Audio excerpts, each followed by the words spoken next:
Society has been mashing buttons and slamming joysticks since the 1970s. Everything from Mega Man to Mega Minds and Heavy Rain to Heavy Shame. And with us coming up on 50 years of video game history, we as a society have been through 10 generations of consoles. Meaning in total, we have been through 1, 2, 3, 4, 5, 6, 7, 8, 9, a lot of systems. And with all of these systems comes hundreds, more than thousands of games, ready to battle it out in supremacy to determine the ultimate question that everyone who's touched a video game at some point in time has asked: what is the greatest game of all time? And that is a loaded question. I mean, with thousands of video games and hundreds of different consoles to choose from, every single person that you meet on the street is gonna have a different answer to that question. In your opinion, what is the greatest game of all time? Probably Five Nights at Freddy's. What? It's a good game! So I had the bright idea to create a list of every single best game for every single console, and spoiler alert, we are not talking about the Virtual Boy. Now, let me be frank and say this isn't my personal list of what I believe to be the greatest video games of all time. No, we will be relying on the Metacritic score to determine what the best game is for each console. Now, I'm sure you're wondering if I'm using the Metascore or the user score, and I'm using the Metascore because 9.7 out of 10 people have never even heard of the #1 rated game of all time. Now, I will state some ground rules. No remakes or re-releases unless it adds enough specific content to make it a completely unique experience from the original game. If it's something along the lines of a game that released on one console and then years later it's just a remastered version, I'm not dealing with it. Also, game aggregate scores didn't start until the mid-90s with the release of the PS1, so anything that was before that, we're gonna go ahead and save for another time. We're also only gonna be talking about the mainstream consoles, so we're not gonna be talking about the KFC consoles, and V-Smile fans, you're gonna have to wait. But if you do want my personal opinion of everything before the PS1, the NES had Tetris, the SNES had Tetris Attack, and the Sega Genesis had Road Rash. I love bicycles and hate skateboarding, so with that being said, let's just dive right into the first game. First up on our list is the PlayStation 1, and taking the cake for that is Tony Hawk's Pro Skater 2, coming in at a 98 on Metacritic and even scoring a 97 on the Dreamcast. I'm not used to either one of those though. The only one I ever played was But if it wasn't for Tony Hawk's Pro Skater, wasn't for this game, skateboarding in Tony Hawk would not be as household of a name as it is today. Tony Hawk's Pro Skater 1, it's great. Dropping you into the warehouse, getting your first secret tape, hearing Goldfinger's Superman blaring in the background, but then Pro Skater 2 comes in, lights out, Guerilla radio, kickflip to Andy, I just jumped a homeless guy! What I really enjoy about the Pro Skater series is just how different it feels to the other skateboarding games before it. It doesn't really feel like a sports title, it feels like an arcade game. You've got 2 minutes, bank as many points as possible, 2 minutes to do as many tasks as you can, and it still holds up really well to this day, especially the music. Ocarina of Time is the greatest game of all time. With a 99 on Metacritic, no video game in history can hold a candle to the grand adventure of Link's first 3D outing. That's a big fucking dog. I mean, what's left to be said here? Ocarina is one of the most influential games in the history of the media. I mean, the second we stepped into Hyrule Field, it solidified its place in video game history faster than we could get decimated by whatever the fuck this is. And I've thought about it a lot, and I think the reason Ocarina of Time feels so timeless is just because of how memorable all of its story beats are. I mean, you think of all of the key moments. You wake up in the forest, you're told you're the hero of time, you find a sword, buy your shield, and then you walk into this big fucking tree's mouth. You leave the forest, say goodbye to your lifelong friend, meet the princess, save the Gorons, and then you walk in this giant fucking fish's mouth. But let's go from one sword wielder to 20 with Soulcalibur, released in 1998 on the Dreamcast. Fighting games around this time were in a transition period. They were moving from the arcade to home consoles, and Soulcalibur made this jump as well, while adding so many innovations. It added 8-way rotation, allowing the entire battlefield to be used to its advantage instead of being strictly on a 2D plane. With this change, it completely changed the strategy of fighting games. Players felt more freedom, and compared to the competition, this was miles ahead of anybody else on any platform. Plus, the game had Yoshi. Are you talking about Mitsu? No, I'm talking about Yoshi. No, Yoshimitsu. Gazoon type. 98 on Metacritic. All right, we've gotten through the 5th generation of consoles, so let's go ahead and see what's next on up. What? Yeah, the highest rated game on the PlayStation 2 is actually Tony Hawk's Pro Skater 3, receiving a 97 and providing the perfect example of if a game isn't broke, don't fix it. But thankfully, Tony Hawk Pro Skater 3 is not the only game with a 97 on Metacritic for the PlayStation 2, because the other title goes to Introducing a game about adults for adults. Grand Theft Auto 3 sits at a crisp 97 on Metacritic. I've never personally been into the Grand Theft Auto series. It's a bit more intimidating than most games I usually play. Who would have guessed? But this isn't the first rodeo in the Grand Theft Auto series. Look at the 3. But this was their first big jump into 3D and showed just what happens when you can take an adult-centered story and throw it into a video game. You look at the other titles from around 2001, Resident Evil, Final Fantasy, Twisted Metal, Conkers. This is night and day in comparison to all of that. This was a big open world in which you could be dropped into a town and literally do whatever the hell your little gangster heart desires. Do you think I could pass off as a gangster while holding the Game Boy Advance? Tony Hawk! Nope. Nope. Nope. Zelda: Link to the Past. Okay. So we've got a remake of a Super Nintendo title that breaks my no remakes or re-releases allowed rule, and a handheld version of Tony Hawk. It looks good. Feels good. It's Tony Hawk. I don't really know what else to say about it, so let's take a look at my favorite system, the GameCube, and take a look at the highest rated trilogy in video game history, Metroid Prime. There it is. One of the more forgotten Nintendo series over the years, Metroid Prime was actually the 6th best-selling game on the 3rd worst-selling console, ending up scoring a 97 on Metacritic. This was the result of Nintendo wanting a more adult-experienced game, so they created a shooter in the Metroid style after founding the company that we know today as Retro Studios. And this game really knew how to make its mark on the video game industry. Unlike every other shooter we were seeing at the time, this was a full-on adventure through the planet of Talon 4, and not like many other shooters that just consisted of missions from point A to point B. And there was legitimately fun puzzles and power-ups and backtracking that didn't make me want to throw my controller on the ground. And as a kid, this made me think, wow, this game is a pile of trash. I'm playing the Beyblade game. But as an adult, this is easily one of the most slept on games of the early 2000s. I still think the best part of the game is the acquired story. If you like to, there's a fully fleshed out lore-filled history hidden behind the game's visor feature. Or if you don't, you can just speedrun the game like titles in Metroid's past and still have one of the best shooters that involve a space soldier fighting an alien race. And that is what we call a segue. Halo Combat Evolved scored a 97 on Metacritic, considered by many to be one of the greatest first-person shooters of all time. I've beaten this game a few times now, and it holds up pretty decently today, despite some of the maze-like level designs and a few personal gripes that come with the age of the game. But Halo was just this technological advancement for video games and first-person shooters. Nobody was doing lore inside of a first-person shooter, except for Metroid, and nobody was making a world the expanse of this size for you to get connected to, except Metroid. But Halo sets so many precedents in the realm of voice acting, enemy AI, weapon creativity, storytelling, level design. It was at a level of polish that we didn't see in shooters at the time, at the beginning of a brand new console's life, no less. I hate space.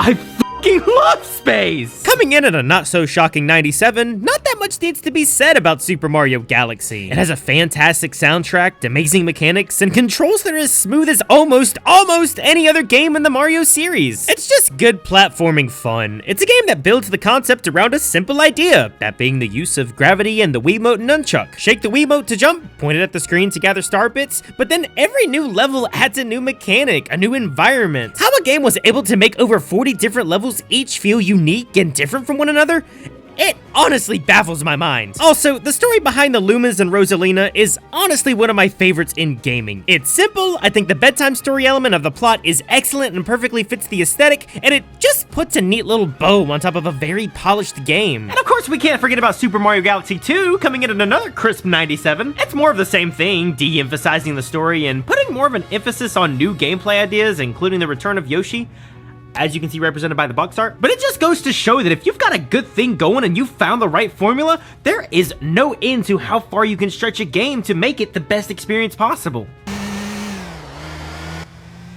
I really need to learn when to shut the hell up, don't I? Yep, Grand Theft Auto 4 is back, being ranked at a 98 on both the PlayStation 3 and the Xbox 360. With more advanced hardware, games were able to tell more than just your cookie-cutter linear story, and with so many branching pathways that just get you sucked into the world, you start to realize you spent hours on a side quest completely forgetting that it's not part of the main story. And Rockstar really dug into this with the release of Grand Theft Auto 4. While the story between Nico and company is pretty long-winded and has plenty of different twists and turns, there's a whole surface underneath that with thousands of things to do, I still just can't get into it. Look at this guy, can you blame me? God of War Chains of Olympus was a game that released on the PSP, coming in with a solid 91 on Metacritic, making it one of the lowest scores on this list. This was back in a time when Sony was trying to enter the handheld market, and in their defense, they didn't do too terrible of a job when compared to the handheld powerhouse. So when Chains of Olympus released, rallying off the success of God of War 1 and 2, it was everything you could have asked for in a handheld title. This is the first origin story of the God of War series, taking place before any of Kratos' usurp of the beloved Mount Olympus. And when you put these side by side with the PS2 games, it's still really easy to tell what the inferior hardware is, but it is still damn impressive. These textures look great, the gameplay feels just like you're playing on a home console, and with its main competition being the DS, PlayStation showed us that you can create a handheld game without resorting on some cheap gimmick to help sell your system. This is Flipnote Studio, Nintendo's version of the classic flip-through picture book, and was basically just Pictochat on drugs. This was a free-to-download game on the DSi. Basically, you could draw and create animations and then upload those for other people to view and see. It was kind of like Miiverse before Miiverse, just a bunch of creative minds sharing their thoughts and artistic creations for the world to see. There's not much more to Flipnote Studio than that. It was a passing fad that got a lot of people hooked for a couple years, and although it's no longer available unless you had one of the later 3DS models it was preloaded on, this was an excellent blast from the past that got so many people engaged with the Nintendo community. I didn't have it. I also didn't have Chinatown Wars, the fourth Grand Theft Auto game on this list. And certainly not the last to come. Chinatown Wars was a completely different style from the console Grand Theft Auto games, reverting back to the whole top-down perspective of the earlier titles in the series. I gotta say, I love the cel-shaded art style. It makes the whole game feel like this wacky mix between a 2000s Flash game and the normal comic book art style we were used to. But I mean, it's still Grand Theft Auto. Drive around, do crimes, take advantage of the DS's microphone to yell at strangers and transition into another top-down game.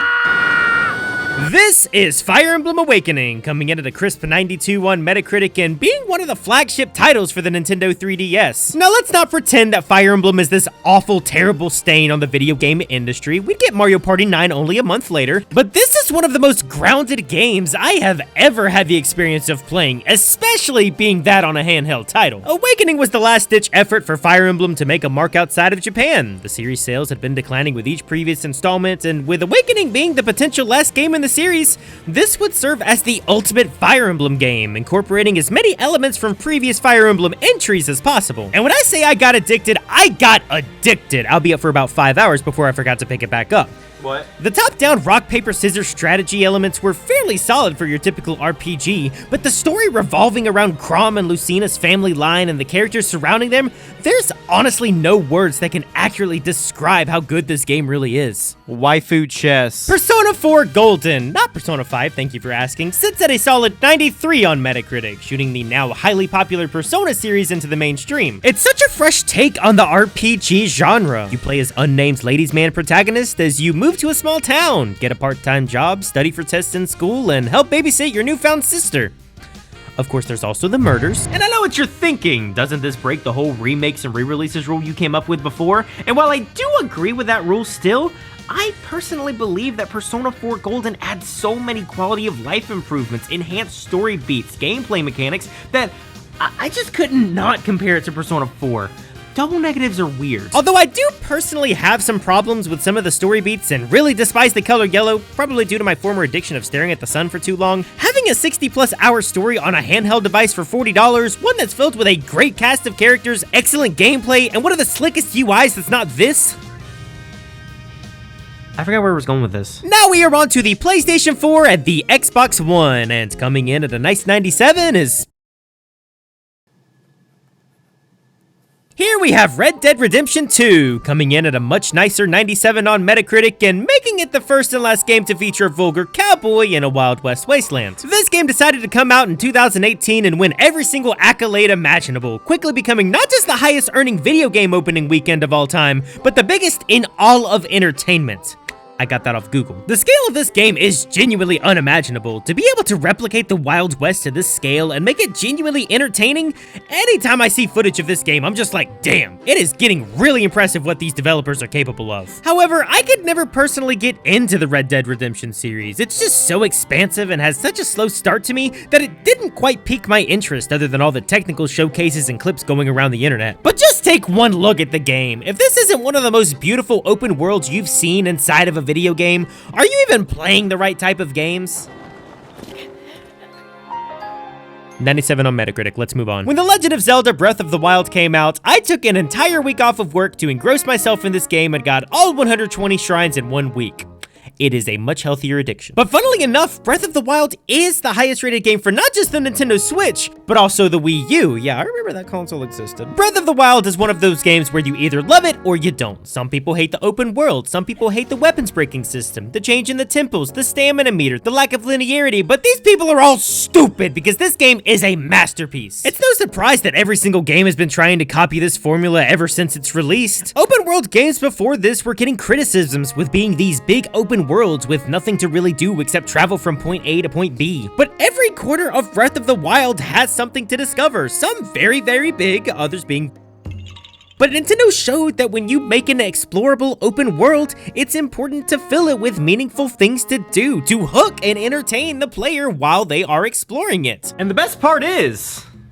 And it just boggles my mind that Nintendo released 2 of not just the best games of the year, but 2 of the best games in both of those respective series in 2017. The Super Mario Odyssey took me through a whirlwind of emotions when it first released, 97 to be exact. When I play Super Mario Odyssey, I don't feel like I'm just playing a Mario game. I feel like I'm taking a journey through this digital museum of everything in Mario's past. The ability to capture old enemies we've encountered in the long, nearly 40-year history of the brand, the subtle leitmotifs of music tracks we've heard from games of Nintendo's past, everything that Mario has stood for and everything that Mario will become in the next 5, 10, 20 years shows exactly what Super Mario Odyssey is all about. They took the core mechanic from Kirby and slapped it on a Mario game. And finally, we are on to the 2 most recent systems in our catalog of consoles, the Xbox Series X and the PS5. Coming in at a 96 on Metacritic, the best game for both of those systems has to go to none other than Elden Ring.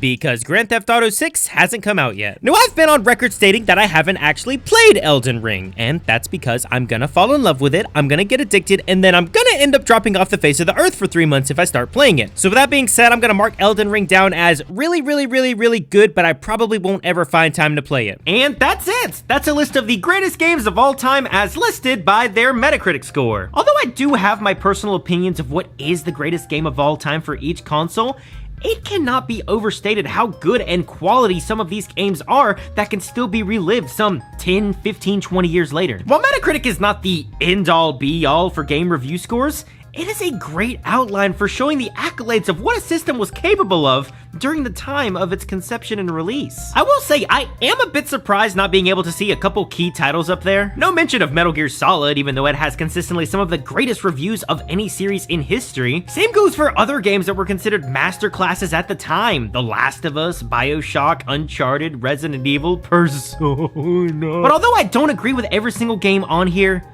I am not going to dismiss the sheer quality of games that are on every single list. But let's take it a step further and determine the greatest games of all time by fan vote. Now, I put out a poll yesterday marketed towards everybody, so hundreds, thousands of different results came in to determine what is truly the greatest video game of all